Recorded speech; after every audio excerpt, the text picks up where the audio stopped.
differentiation. Show that f prime of x is negative for all x in the interval.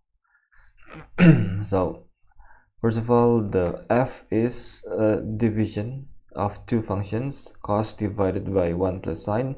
We have to use the quotient rule in the MF19, and for the derivative of u over v, we have this shorter formula, u prime v minus v prime u. So if the u is cos, the u prime is minus sine, the derivative of cos is minus sine, and if the v is 1 plus sine, the derivative v prime is 1 becomes 0, sine becomes cos. So this is the v prime. So u prime v minus v prime u all over v squared. So this is v squared. Now we are simplifying here.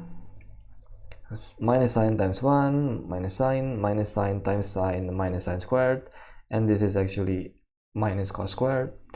And if you use brackets here, you factor out the minus, we get minus sine squared plus cos squared. In the MF19 we get 1 here, so this is just 1 actually. So minus sine x minus 1 all over 1 plus sine x all squared. So next we need to prove that this value is always negative. This f prime of x is always negative. So we should explain why it is always negative. Maybe start with this. This is 1 plus sine x. This cannot be 0 because it says here this is the f of x. So if this is 0, then the function will be undefined. So we cannot use 1 plus sine x equals 0 because the function will be undefined for that value. So that's not in the domain. So 1 plus sine cannot be 0. And that means the sine x cannot be minus 1. So now the value of 1 plus sine x all squared, since this cannot be 0, something squared, it cannot be 0, so it's gotta be positive. So basically the denominator must be positive.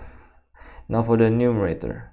So again, this is sine x, it cannot be minus 1, but the value of sine is between minus 1 and 1.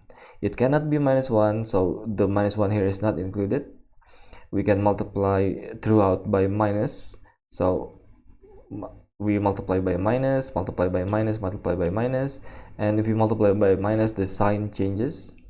And then we can subtract 1 throughout. 1 minus 1 is 0, this 1 is 1, this 1 is 1. So this means minus sine x minus 1, which is the numerator, is between minus 2 and 0. So it's greater than minus 2, smaller than 0, which means it's negative because it cannot even be 0. So it's gotta be between minus 2 and 0. Basically it's gotta be negative. So the numerator is always negative, the denominator is always positive. Something always negative divided by something always positive is always negative. So that's why the f prime is always negative. Alright, I'll see you again next time.